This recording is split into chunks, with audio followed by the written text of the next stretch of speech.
Hello friend, welcome back to the my channel. इस video में दोस्तों हम लोग झारखंड के मिक्स क्वेश्चन को प्रैक्टिस करेंगे, जिसमें आपको काफ़ी इंपॉर्टेंट और अच्छे अच्छे क्वेश्चन मिलेंगे जो आपका आगामी एग्जाम में जो है इस तरह के क्वेश्चन आपको जरूर देखने को मिल सकते हैं। तो आप लोग वीडियो को एक बार अंत तक जरूर देखें। एंड दोस्तों ये जो है इसे आप एक मॉक टेस्ट की तरह लीजिए और आप लोग वीडियो के अंत में कमेंट करके बताएं कि आप लोगों का 40 में कितना मार्क्स आ रहा है, यानी आप 40 क्वेश्चन में कितने क्वेश्चन को राइट कर रहे हैं और कितने क्वेश्चन को आप गलत कर रहे हैं। तो ये जो है सारे मार्क्स आप लोग वीडियो के अंत में बता दें। बाकी दोस्तों अगर आप लोगों को वीडियो अच्छा लगे तो वीडियो पर एक लाइक और एक कमेंट जरूर करें। वीडियो को ज़्यादा से ज़्यादा अपने दोस्तों को साथ शेयर करें और जो लोग चैनल पर नए आ रहे हैं चैनल को सब्सक्राइब करना ना भूलें। तो चलिए आज की इस वीडियो को स्टार्ट करते हैं। वीडियो को स्टार्ट करने से पहले दोस्तों आप लोगों को अगर किसी को ये PDF चाहिए तो PDF के लिए आप मेरे टेलीग्राम चैनल से जुड़ जाइए, जिसका जो लिंक है वो डिस्क्रिप्शन में दिया हुआ है। तो चलिए वीडियो को स्टार्ट करते हैं। आज का जो हमारा पहला क्वेश्चन है, झारखंड में निम्नलिखित में से किस त्यौहार में लड़कियां रंगीन कागज की लकड़ी या बांस के एक फ्रेम को सजाती है और आसपास की पहाड़ी नदी को भेंट कर देती है? तो ये किस त्यौहार में ऐसा किया जाता है दोस्तों? तो ये जो त्यौहार का नाम है टूसू पर्व, यानी जो यहाँ करेक्ट आंसर होगा ऑप्शन बी हो जाएगा। टूसू पर्व में क्या होता है दोस्तों कि लड़कियां जो है रंगीन कागज से लकड़ी या बांस की एक फ्रेम को सजाती है और बाद में इसे जो है आसपास की पहाड़ी नदियों के में है इसे भेंट कर देती है। ये जो फ्रेम बनाया जाता है लकड़ी या बांस का, उसे जो है पहाड़ी नदियों में भेंट कर दिया जाता है। उसके अलावा टूसू पर्व के बारे में कुछ और छोटे छोटे पॉइंट को ध्यान में रखें। जैसे अगर बात किया जाए दोस्तों कि टूसू पर्व किसके स्मृति या किसके याद में मनाया जाता है, तो ये टूसू पर्व दोस्तों एक टूसू नामक कन्या थी, ठीक है, टूसू नामक एक कन्या थी, उन्हीं के स्मृति या याद में बनाया जाता है, ठीक है। और ये जो पर्व है दोस्तों ये किस क्षेत्र में ज़्यादातर प्रचलित है? तो ये जो पर्व है ये पंच परगनिया का जो क्षेत्र है वहाँ पर काफ़ी प्रचलित पर्व है। ये पंच परगनिया के क्षेत्र में ये पर्व काफ़ी प्रचलित है। ये किस तरह का त्यौहार है दोस्तों? तो टूसू पर्व जो है पंच परगनिया में एक तरह से ये कृषि संबंधित परिवार है, ठीक है। तो ये सारे इंफॉर्मेशन को याद रखें। टूसू पर्व जो है ये एक कृषि संबंधित जो है पर्व है, कृषि संबंधित पर्व है पंच परगनिया के क्षेत्र में। उसके अलावा दोस्तों यहाँ पर याद रखिए जो ये टूसू पर्व जो है ये किसके याद में बनाया गया था? तो टूसू नामक एक कन्या, और ये जो कन्या दोस्तों इस कन्या को जो है कृषक देवी के तुल्य मानते हैं, ठीक है। इस कन्या जो है टूसू कन्या है, टूसू कन्या को जो कृषक वो देवी के तुल्य मानते हैं। इनकी जो तुलना है किस देवी से किया जाता है? तो ये जो टूसू कन्या है इनकी जो तुलना की जाती है ये अन्नपूर्णा लक्ष्मी, माँ अन्नपूर्णा लक्ष्मी से इनकी जो है तुलना की जाती है। तो ये भी पॉइंट को ध्यान में रखें। टूसू कन्या का जो है ये जो तुलना किस देवी के साथ किया जाता है? तो माँ अन्नपूर्णा लक्ष्मी देवी के साथ इनका जो है तुलना किया जाता है। इसके बाद बात किया जाए दोस्तों कि टूसू पर्व कब मनाया जाता है? तो ये मकर संक्रांति में मनाया जाता है, ठीक है। तो ये काफ़ी इंपॉर्टेंट है, ये क्वेश्चन आपको पूछ सकता है कि टूसू पर्व जो है किस दिन मनाया जाता है? तो मकर संक्रांति में मनाया जाता है। और इसमें एक और छोटा सा पॉइंट है कि याद रखिए इसमें जो है 15 दिनों तक जो है लगातार 15 दिनों तक लगातार आपका विशेष पकवान बनाया जाता है और ये पकवान को रिश्तेदारों में बांटा जाता है, ठीक है। 15 दिनों तक लगातार एक विशेष पकवान बनाया जाता है और इस पकवान को अपने रिश्तेदारों में बांटा जाता है। तो ये जो प्रथा है दोस्तों इस प्रथा को हम लोग क्या कहते हैं? तो ये याद रखिए कुटुमारी प्रथा। अगर पूछ लिया जाए कुटुमारी प्रथा किस पर्व से संबंधित है? तो कुटुमारी प्रथा जो है ये टूसू पर्व से संबंधित है, ठीक है। इस प्रथा में क्या होता है दोस्तों कि 15 दिन तक जो है विशेष पकवान बनाया जाता है और ये जो पकवान है अपने हर रिश्तेदार में बांटा जाता है। तो इस तरह से ये टूसू पर्व के बारे में ये कुछ छोटे छोटे इन्फॉर्मेशन थे, तो जिसे आप ध्यान में रखिए जरूर। चलिए अब नेक्स्ट क्वेश्चन हम लोग देखते हैं। निम्नलिखित में कौन सा आंदोलन अपनी शुरुआती चरण में कुरुक धर्म के नाम से जाना गया था? ठीक है, तो ये कौन सा आंदोलन जो है अपने शुरुआती चरण में जिसे हम लोग कुरुक धर्म के नाम से जानते थे? तो इस आंदोलन का नाम है दोस्तों ताना भगत आंदोलन, यानी जहाँ करेक्ट आंसर होगा ऑप्शन डी हो जाएगा। अब ताना भगत आंदोलन तो ये काफ़ी इंपॉर्टेंट आंदोलन है दोस्तों झारखंड के संदर्भ में, ठीक है। तो सबसे पहले बात किया जाए ताना भगत आंदोलन किस वर्ष से स्टार्ट होता है? तो ये जो आंदोलन है दोस्तों वर्ष 1914 ईस्वी में, वर्ष 1914 ईस्वी में कहाँ से स्टार्ट होता है? तो गुमला से, ठीक है। वर्ष 1914 में गुमला से स्टार्ट होता है। इस आंदोलन का नेतृत्व करता कौन थे? तो इस आंदोलन के जो नेतृत्व करता थे जतरा भगत या जतरा उराव। ये जो ताना भगत आंदोलन है दोस्तों ये बिरसा आंदोलन का ही विस्तार माना जाता है, ठीक है। तो इस पॉइंट को भी याद रखें, ताना भगत आंदोलन जो है बिरसा आंदोलन का ही जो है विस्तार माना गया है। ये वर्ष 1914 ईस्वी से स्टार्ट होता है, कहाँ से? गुमला से। और इसके जो मुख्य नेतृत्व करता है कौन थे? तो जतरा भगत इसके मुख्य नेतृत्व करता थे। ठीक है। अब पूछा जाए कि ताना भगत आंदोलन का मुख्य उद्देश्य क्या था। ठीक है, ये जो आंदोलन किस लिए चलाया गया था, तो इसका जो प्रमुख उद्देश्य था दोस्तों, तो ये जो इसका प्रमुख उद्देश्य था स्वशासन। ठीक है, स्वशासन मतलब स्वयं का शासन को स्थापना करना था, स्वशासन का स्थापना करना था ताना भगत आंदोलन का। तो ये भी काफ़ी इंपॉर्टेंट पॉइंट है कि ताना भगत आंदोलन का जो प्रमुख उद्देश्य क्या था कि स्वशासन का स्थापना करना। उसके बाद दोस्तों ये विशुद्ध गांधीवादी तरीके से चलाया गया पहला आंदोलन कौन था, तो विशुद्ध गांधीवादी तरीके से चलाया गया पहला आदिवासी आंदोलन जो है ताना भगत आंदोलन था। ठीक है, तो इस पॉइंट को भी जरूर ध्यान में रखें। गांधीवादी तरीके से लड़ा गया पहला आदिवासी अहिंसक आंदोलन। ठीक है, ये अहिंसक आंदोलन में भी शामिल था। गांधीवादी तरीके से लड़ा गया आंदोलन या अहिंसक आदिवासी आंदोलन। ठीक है, तो ये सारे आंदोलन किससे रिलेटेड हैं, तो ये सारा जो आंदोलन है ताना भगत आंदोलन से ही संबंधित है। ताना भगत आंदोलन का उद्देश्य क्या था, तो स्वशासन को स्थापना करना इसका प्रमुख उद्देश्य था। तो ये छोटे छोटे कुछ पॉइंट हैं, तो इसे आप ध्यान में रखें। चलिए अपने नेक्स्ट क्वेश्चन को देखते हैं। हमारी धरोहर योजना का उद्देश्य क्या है। ठीक है, यहाँ पर जो ये हमारी धरोहर योजना चलाया गया था केंद्र सरकार के द्वारा वर्ष 2014-15 में, वर्ष 2014-15 में ये हमारी धरोहर योजना चलाया गया था। और इस योजना का मुख्य उद्देश्य क्या था, तो भारतीय संस्कृति की समग्र अवधारणा के तहत भारत के अल्पसंख्यक समुदाय की समृद्ध विरासत को संरक्षित करना, यानी जहाँ करेक्ट आंसर होगा ऑप्शन बी हो जाएगा। ठीक है, तो ये योजना किस वर्ष से स्टार्ट हुआ था और योजना का उद्देश्य क्या था, ये पॉइंट को हमेशा ध्यान में रखें, क्योंकि झारखंड का जेएसएससी एग्जाम में आपको योजना से 3-4 क्वेश्चन देखने को जरूर मिलेगा। ठीक है, तो धरोहर हमारी धरोहर योजना का मुख्य उद्देश्य क्या था, तो भारतीय संस्कृति के समग्र अवधारणा के तहत भारत के अल्पसंख्यक समुदाय के समृद्धि विरासत को संरक्षित करना इसका प्रमुख उद्देश्य था। और ये योजना किस वर्ष से स्टार्ट होता है, तो ये योजना दोस्तों 2014 और 15 में स्टार्ट होता है। नेक्स्ट क्वेश्चन हमारा, निम्नलिखित में कौन सा कथन मुख्यमंत्री लाडली योजना, ठीक है, मुख्यमंत्री लाडली योजना के संदर्भ में गलत है। तो लाभार्थी परिवार को केवल 2 बच्चे होने चाहिए, तो ये पहला इसके संदर्भ में बिल्कुल सही है। लड़कियों के 18 वर्ष के होने से पहले विवाह नहीं करना चाहिए, ये भी सही है। उसके बाद स्कूल से पास होकर निकलने तक उसे पढ़ाई में विराम नहीं लेना चाहिए, ये भी यहाँ पर कथन सही है।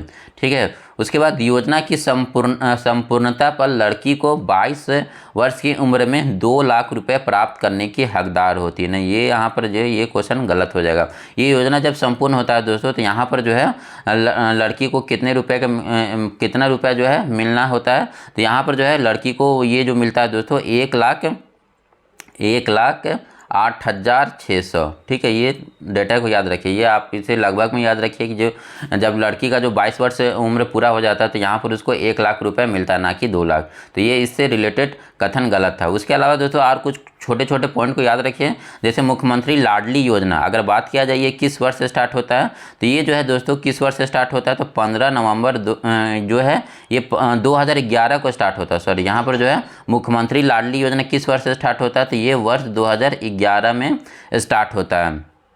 ठीक है, मुख्यमंत्री लाडली योजना किस वर्ष से स्टार्ट होता है, वर्ष 2011 में। अब इस योजना के तहत दोस्तों किस लड़कियों को लाभ मिलेगा, तो इस योजना के तहत जो जिनका जन्म 15 नवंबर 2010 के बाद हुआ, उन लड़कियों को जो है इस योजना का लाभ मिलेगा। तो ये भी याद रखिए दोस्तों।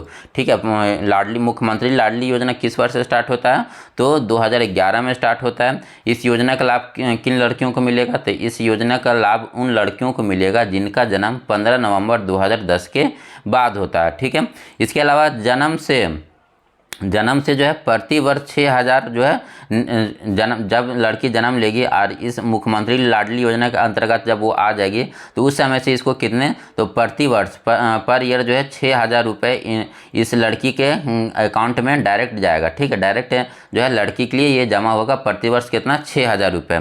उसके जब ये 6ठी की क्लास पास करेगी, जब लड़की जो है 6वीं क्लास पास करेगी तो इसे 2,000 रुपये मिलेगा। उसके बाद जब 9वीं की क्लास पास करेगी, 9वीं क्लास पास करेगी तो इसे 4,000 रुपये मिलेंगे। उसके बाद जब 11वीं पास करेगी, 11वीं की क्लास पास करेगी तो इन्हें 7,500 रुपये मिलेगी। उसके बाद जब 12वीं क्लास पास की, या फिर जब उनकी 22 वर्ष की उम्र सीमा हो जाती है, तो उस समय फिर इनको जो है 1,08,600 रुपये मिलेगा राशि। ठीक है, तो ये सारी इन्फॉर्मेशन को ध्यान में रखें।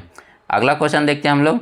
रांची म्यूनिसिपल कॉरपोरेशन RMC ने किस बैंक की मदद से कर आयोजित करने के लिए ऑनलाइन कर भुगतान प्रणाली का उद्घाटित किया है। तो आरएमसी ने किस बैंक से मदद लिया दोस्तों? तो ये आरएमसी जो है ये एक्सिस बैंक के द्वारा ये जो मदद लिया गया, यानी जहाँ करेक्ट आंसर होगा ऑप्शन बी हो जाएगा। नेक्स्ट क्वेश्चन देखते हैं, घोटुल या घोटुल नामक जनजाति युवा गिरी का संबंध किस जनजाति से है? तो घोटुल या घोटुल जो है ये किससे संबंधित है दोस्तों? ये गोंड जनजाति से संबंधित है। घोटुल या घोटुल ये किस जनजाति से संबंधित है? किस जनजाति का युवा गिरी को हम लोग घोटुल या घोटुल कहते हैं? तो गोंड जनजाति। गोंड जनजाति के अलावा और किस जनजाति में कहा जाता है? तो गोंड के अलावा ये दोस्तों संथाल जनजाति में भी जो है घोटुल या घोटुल कहा जाता है। उसके अलावा दोस्तों कुछ और याद रखिए, जैसे अगर पूछा जाए कि आपका मुंडा में क्या कहा जाता है, ठीक है, तो मुंडा में दोस्तों ये जो गीती ओड़ा कहा जाता है, गीती ओड़ा, ये एक जगह आप याद करके लिख लीजिए। गीती ओड़ा जो है, गीती ओड़ा युवा गिरी किस में कहा जाता है? तो ये दोस्तों 3 जनजाति में, मुंडा में हो गया, कोरा में भी हो गया, ठीक है, मुंडा, कोरा और असुर में। मुंडा, कोरा और असुर में जो है ये जो कहलाता है गीती ओड़ा कहलाता है। उसके बाद देखिए दोस्तों गीती एक और जो आपका इम्पोर्टेंट है उरांव जनजाति में, ठीक है, उरांव जनजाति में जो युवा गिरी को क्या कहा जाता है? तो उरांव जनजाति में जो युवा गिरी को घूम करिया, ठीक है, घूम कुरिया कहा जाता है, घूम कुरिया। तो ये एक जगह आप लोग इसे लिख लीजिए दोस्तों, उरांव जनजाति में क्या कहा जाता है? युवा गिरी को घूम कुरिया कहा जाता है। उसके बाद दोस्तों हो जनजाति में क्या कहा जाता है? तो गीती ओरा, ठीक है, गीती ओरा जो है हो जनजाति में कहा जाता है। तो ये सारे पॉइंट को आप ध्यान में रखिए। गीती ओरा, वहाँ पर गीती ओड़ा था, ठीक है, गीती ओरा किस जनजाति में? तो हो जनजाति में। चलिए नेक्स्ट क्वेश्चन को देखते हैं। In the shadows of the state 2010 नामक पुस्तक के लेखक कौन है, जो झारखंड से संबंधित मूल निवासी राजनीति, पर्यावरणवाद और विकास पर आधारित है? तो in the shadows of the state इनके लेखक कौन है दोस्तों? तो इनके जो लेखक हैं इनका नाम है अल्पा शाह, यानी जहाँ करेक्ट आंसर होगा ऑप्शन डी हो जाएगा। पुस्तक और उनके लेखक, ये काफ़ी इंपॉर्टेंट है दोस्तों, इससे भी जो है जेएसएससी का आपका 2 मार्क्स जरूर पूछा जाएगा। तो इस तरह से जो है, इस तरह में जो भी आपका पुस्तक नज़र आता है उसको आप एक जगह कॉपी में करके लिख लें, ठीक है। In the shadows of the state 2010 ये इस पुस्तक के लेखक कौन है? तो अल्पा शाह है। नेक्स्ट क्वेश्चन देखते हैं। भारत के किस वर्ष में झारखंड का नाम जो है पुंडरीक देश मिलता है? महाभारत के किस पर्व में, यहाँ वर्ष लिख दिया, ये किस पर्व में दोस्तों? महाभारत के किस पर्व में झारखंड का नाम जो है पुंडरीक देश मिलता है? तो महाभारत के दिग्विजय पर्व में, यानी जहाँ करेक्ट आंसर होगा ऑप्शन बी हो जाएगा। अगले क्वेश्चन को देखते हैं। बिरसा हरित ग्राम योजना के तहत कितने लाख पौधे लगाए जाने की योजना है? ठीक है, तो बिरसा हरित ग्राम योजना के तहत कितना लाख पौधा लगाया जा रहा है दोस्तों? तो इस योजना के तहत जो है 28 लाख पौधा लगाया जाएगा, यानी जो करेक्ट आंसर होगा ऑप्शन डी हो जाएगा। और ये जो है बिरसा हरित ग्राम योजना ये किस वर्ष से स्टार्ट होता है दोस्तों? तो ये जो है 4 मई 2020 को, ठीक है, तो ये डेट याद रखिए। बिरसा हरित ग्राम योजना किस वर्ष से स्टार्ट होता है? तो 4 मई 2020 को। नेक्स्ट क्वेश्चन देखते हैं। भारत सरकार ने दीपिका कुमारी को नागरिक सम्मान पद्मश्री पुरस्कार से कब सम्मानित किया था? ठीक है, तो दीपिका कुमारी को जो है पद्मश्री किस वर्ष मिलता है दोस्तों? तो दीपिका कुमारी को जो है पद्मश्री ये वर्ष 2016 में मिलता है, यानी जो करेक्ट आंसर होगा ऑप्शन डी हो जाएगा। और ये दीपिका कुमारी का संबंध किस खेल से है? तो ये इनका जो संबंध है तीरंदाजी से, ठीक है, तीरंदाजी से इनका संबंध है। तो ये पॉइंट को याद रखिए। दीपिका कुमारी खेल और खिलाड़ी, ये भी इंपॉर्टेंट टॉपिक है दोस्तों, खेल और खिलाड़ी, इससे भी आपका 2 से 3 क्वेश्चन आराम से आ जाता है जेएसएससी में। नेक्स्ट क्वेश्चन देखते हैं। झारखंड राज्य में निम्नलिखित में कौन से 2 जिला पूर्णतः अनुसूचित जनजाति के लिए आरक्षित हैं? तो कौन सा जिला जो है अनुसूचित जनजाति के लिए आरक्षित है? तो ये हो जाएगा दोस्तों कौन कौन जिला? तो ये गुमला और लोहरदगा, यानी जहाँ करेक्ट आंसर होगा ऑप्शन सी हो जाएगा। नेक्स्ट क्वेश्चन की तरफ चलते हैं।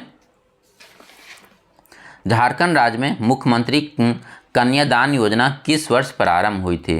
तो झारखंड राज्य में मुख्यमंत्री कन्यादान योजना का जो प्रारंभ होता है दोस्तों ये किस वर्ष होता है? तो ये वर्ष 2004 में, यानी जहाँ करेक्ट आंसर होगा ऑप्शन सी हो जाएगा। नेक्स्ट क्वेश्चन की तरफ चलते हैं। झारखंड का Nilanchal iron and power limited कहाँ पर स्थित है? झारखंड में जो ये कंपनी है Nilanchal iron and power limited, ये कहाँ पर स्थित है दोस्तों? तो ये जमशेदपुर के निकट कांड्रा में, यानी जहाँ करेक्ट आंसर होगा ऑप्शन ए हो जाएगा। अगले क्वेश्चन की तरफ चलते हैं। निम्न में से किसका चयन बायोटेक किसान हब परियोजना के लिए किया गया है? ठीक है, तो यहाँ पर ये किसका चयन जो है बायोटेक किसान हब के लिए किया गया है?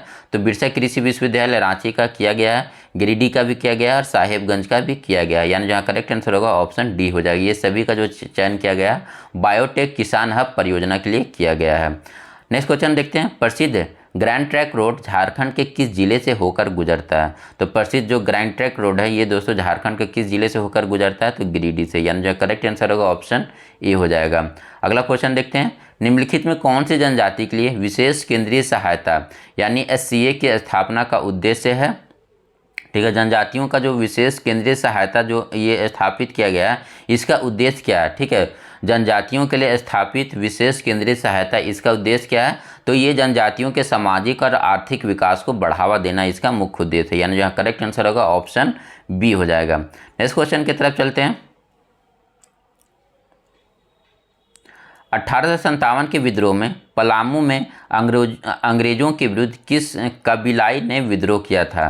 तो 1857 के विद्रोह में पलामू के कौन सा कबीलाओं ने जो है अंग्रेजों के विरुद्ध युद्ध किया था? तो ये भोक्ता हो जाएगा। यानी यहाँ करेक्ट आंसर होगा ऑप्शन बी हो जाएगा। नेक्स्ट क्वेश्चन की तरफ चलते हैं कि झारखंड के छोटा नागपुर क्षेत्र में लोकगीत का ज्ञात संगीत क्या है? तो झारखंड के छोटा नागपुर क्षेत्र में लोकगीत का ज्ञात संगीत कौन कौन सा है? तो डोमकच हो जाएगा, सुमर हो जाएगा, झूमर हो जाएगा, डाइट धरा हो जाएगा, विवाह और अगनाई। ये सभी गीत जो है झारखंड के छोटा नागपुर क्षेत्र में प्रचलित लोकगीत है। डोमकच, झूमर, डाइट धरा, विवाह, अगनाई गीत है। अगला क्वेश्चन है, झारखंड में सहाय योजना किस उद्देश्य से लाई गई है? तो झारखंड में जो ये सहाय योजना है इसका संबंध किससे है दोस्तों? तो झारखंड में जो ये सहाय योजना चला रहा है इसका संबंध है खेल को बढ़ावा देने हेतु। ठीक है, सहाय योजना का संबंध किससे है? तो ये खेल को बढ़ावा देने के लिए चलाया गया था। यानी जो करेक्ट आंसर होगा ऑप्शन सी हो जाएगा। नेक्स्ट क्वेश्चन देखते हैं, हाल ही में सैमुअल गुड़िया का निधन हो गया, वे किस आंदोलन से जुड़े हुए थे? तो सैमुअल गुड़िया का निधन हो गया, ये किस आंदोलन से जुड़े हुए थे दोस्तों? तो इनका संबंध जो है ये झारखंड आंदोलन से था। यानी जो करेक्ट आंसर होगा ऑप्शन बी हो जाएगा। अगला क्वेश्चन देखते हैं, राजमहल ट्रैप में झारखंड के किस भाग में स्थित है? ये जो राजमहल ट्रैप है दोस्तों ये झारखंड के किस भाग में स्थित है? तो ये आपको पता है दोस्तों ये झारखंड के यहाँ इस क्षेत्र में है। यानी जो ये हो जाएगा आपका नॉर्थ और ईस्ट वाला क्षेत्र में, उत्तर पूर्व भाग में। यानी जो करेक्ट आंसर होगा ऑप्शन डी हो जाएगा। अगला क्वेश्चन देखते हैं, नागवंश के किस शासक के द्वारा चुटिया के स्थान पर खुखरा को राजधानी बनाया गया था? तो चुटिया की जगह फिर खुखरा राजधानी किसके द्वारा स्थानांतरित किया गया था दोस्तों? तो ये भीमकन के द्वारा। यानी जो करेक्ट आंसर होगा ऑप्शन ए हो जाएगा। अगला क्वेश्चन देखते हैं, झारखंड को स्थानीय स्तर पर इसके समृद्ध खनिज और वन संसाधनों के लिए किस नाम से जाना जाता है? तो झारखंड को स्थानीय स्तर पर इसके समृद्ध खनिज और वन संसाधनों के अधिक उपलब्धता के कारण इसे हम लोग वनांचल के नाम से जानते हैं। यानी जो करेक्ट आंसर होगा ऑप्शन बी हो जाएगा। नेक्स्ट क्वेश्चन देखते हैं, झारखंड के किस साहित्यकार को 30 दिसंबर 2021 को बाल साहित्य पुरस्कार 2021 से पुरस्कृत किया गया है? तो ये पुरस्कार और सम्मान इंपॉर्टेंट टॉपिक है दोस्तों। ये जो पुरस्कार सम्मान ये कभी भी कहीं किसी वर्ष का भी पूछ लिया जाता है, तो आप जो जितने भी इंपॉर्टेंट व्यक्ति है उनको जो किस वर्ष कौन सा पुरस्कार मिला तो वो ध्यान में जरूर रखें। ठीक है, तो यहाँ पर क्या पूछ रहा है, झारखंड के कौन से साहित्यकार को दोस्तों 30 दिसंबर 2021 को जो है बाल साहित्य पुरस्कार 2021 से सम्मानित किया गया? तो इनका नाम है शोभा हांसदा। यानी जो यहाँ करेक्ट आंसर होगा ऑप्शन ए हो जाएगा। चलिए नेक्स्ट क्वेश्चन देखते हैं, शिखर को छूते हुए ट्रैवल नामक पुस्तक किसके द्वारा लिखा गया है? तो शिखर को छूते हुए ट्रैवल ये जो पुस्तक के लेखक है दोस्तों ये संदीप मुरार का। यानी जो करेक्ट आंसर होगा ऑप्शन ए हो जाएगा। शिखर को छूते हुए ट्रैवल इस पुस्तक के लेखक कौन है? संदीप मुरार का। अगला क्वेश्चन है, निम्नलिखित में कौन झारखंड का प्राचीनतम वाद्य यंत्र है? तो झारखंड के सबसे प्राचीनतम वाद्य यंत्र कौन सा है दोस्तों? मांदर है। यानी जो करेक्ट आंसर होगा ऑप्शन ए हो जाएगा। अगला क्वेश्चन देखते हैं, झारखंड के किस जिले में 3 दिवसीय राजकीय इटखोरी महोत्सव? ठीक है, तो इटखोरी कहाँ पर दोस्तों? तो इटखोरी महोत्सव ये चतरा में मनाया गया। यानी जो करेक्ट आंसर होगा ऑप्शन सी हो जाएगा। अगला क्वेश्चन देखते हैं, मुंडा बगावत किस प्रकार का आंदोलन था? तो ये मुंडा बगावत दोस्तों ये किस प्रकार का आंदोलन था? तो ये एक आपका कबीलाई आंदोलन था। यानी जो करेक्ट आंसर होगा ऑप्शन बी हो जाएगा। नेक्स्ट क्वेश्चन देखते हैं, चिक बड़ाइक जनजाति का मुख्य पेशा क्या था? तो चिक बड़ाइक जनजाति का जो मुख्य पेशा क्या था दोस्तों? तो ये शिकार। यानी जो करेक्ट आंसर होगा ऑप्शन डी हो जाएगा। चिक बड़ाइक का मुख्य जनजातियों का मुख्य पेशा क्या है? तो शिकार है। नेक्स्ट क्वेश्चन देखते हैं, राज्य सरकार ने हाल ही में लिए गए अपने एक महत्वपूर्ण निर्णय में पेट्रोल की कीमत राशन कार्ड धारियों के लिए प्रति लीटर कितने रुपए कम करने की घोषणा की है। तो पेट्रोल का जो कीमत है दोस्तों, जो राशन कार्डधारी उनके लिए जो है 25 रुपये प्रति लीटर कम किया जाएगा, यानी जो करेक्ट आंसर होगा ऑप्शन बी हो जाएगा। नेक्स्ट क्वेश्चन की तरफ चलते हैं। मुखबिर योजना का उद्देश्य क्या है? तो यहाँ पर जो मुखबिर योजना चलाया जा रहा है झारखंड में दोस्तों, तो इसका उद्देश्य क्या है? तो ये कन्या भ्रूण हत्या को रोकने के लिए चलाया गया है, यानी जो करेक्ट आंसर होगा ऑप्शन ए हो जाएगा। नेक्स्ट क्वेश्चन देखते हैं। झारखंड के किस युवती को प्रधानमंत्री राष्ट्रीय बाल पुरस्कार से सम्मानित किया गया है? तो झारखंड की किस युवती को प्रधानमंत्री राष्ट्रीय बाल पुरस्कार से सम्मानित किया गया है दोस्तों? इनका नाम है सविता कुमारी, यानी जो करेक्ट आंसर होगा ऑप्शन ए हो जाएगा। नेक्स्ट क्वेश्चन देखते हैं। झारखंड के पहले मुख्यमंत्री बाबूलाल मरांडी राज्य के किस निर्वाचन क्षेत्र से आते हैं? तो बाबूलाल मरांडी किस निर्वाचन क्षेत्र से आते हैं? तो ये रामगढ़ निर्वाचन क्षेत्र से आते हैं, यानी जो करेक्ट आंसर होगा ऑप्शन ए हो जाएगा। नेक्स्ट क्वेश्चन देखते हैं। झारखंड राज्य को कितने कृषि मौसम क्षेत्रों में बांटा गया है? तो झारखंड राज्यों को टोटल कितना कृषि मौसम क्षेत्र में बांटा गया है दोस्तों? तो ये 3 क्षेत्रों में बांटा गया है, यानी जो करेक्ट आंसर होगा ऑप्शन सी हो जाएगा। झारखंड में सुरक्षित वनों का प्रतिशत अधिक है या संरक्षित वनों का प्रतिशत अधिक है? तो झारखंड में कौन सा वन अधिक पाया जाता है, रिजर्व या प्रोटेक्टेड? तो झारखंड में जो है सबसे ज़्यादा प्रोटेक्टेड वन पाया जाता है, यानी जो करेक्ट आंसर होगा ऑप्शन बी हो जाएगा, संरक्षित वन ज़्यादा पाया जाता है झारखंड में। नेक्स्ट क्वेश्चन देखते हैं। जलवायु परिवर्तन से जंगल, वन और मिट्टी पर पड़ रहे असर का अध्ययन करने के लिए देश का पहला फेनोकैप कहाँ पर स्थापित किया जाएगा? तो देश का पहला फेनोकैप ये कहाँ पर स्थापित किया जा रहा है दोस्तों? तो दलमा वाइल्ड लाइफ सेंचुरी में, यानी जो करेक्ट आंसर होगा ऑप्शन ए हो जाएगा। ठीक है, ये किस लिए? तो जलवायु परिवर्तन से जंगल में जंगल, वन और मिट्टी पर पड़ रहे असर का अध्ययन करने के लिए पहला फेनोकैप कहाँ पर लगाया जा रहा है? तो दलमा वन्यजीव अभ्यारण्य में।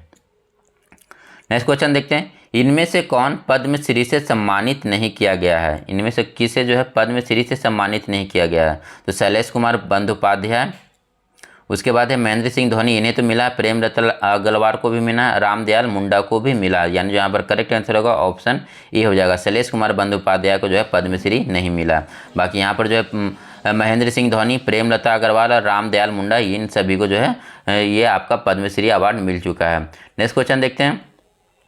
झारखंड में सिंगल विंडो क्लियरेंस एक्ट 2015, ठीक है, तो ये झारखंड में ये योजना कब लाया गया था दोस्तों? सिंगल विंडो क्लियरेंस एक्ट, ये किस वर्ष? 2015 का एक्ट है। तो ये उद्देश्य, इसका जो मुख्य उद्देश्य क्या था? तो राज्य में औद्योगिक विकास को बढ़ावा देना, ये तो बिल्कुल सही है। इसका जो है राज्य में औद्योगिक विकास को बढ़ावा देना, नए निवेशकों को सुविधा प्रदान करना, ये भी सही है, और कारोबार को आसान बनाना, ये भी सही है, यानी जहाँ करेक्ट आंसर होगा ऑप्शन डी हो जाएगा। ये जो सिंगल विंडो क्लियरेंस एक्ट है, इसका मुख्य उद्देश्य यही तीनों है। ये दोस्तों सिंगल विंडो एक्ट लाने वाला झारखंड देश का पहला राज्य है, ये भी याद रखें, ये 2015 में आया था। निम्नलिखित में से किस आयोग ने उस ज्ञापन को प्रस्तुत किया था जिसमें अलग झारखंड राज्य का गठन का मांग किया था? तो सबसे पहले कौन सा आयोग में जो है अलग झारखंड गठन का मांग किया गया था दोस्तों? तो ये साइमन कमीशन में, यानी जो करेक्ट आंसर होगा ऑप्शन सी हो जाएगा।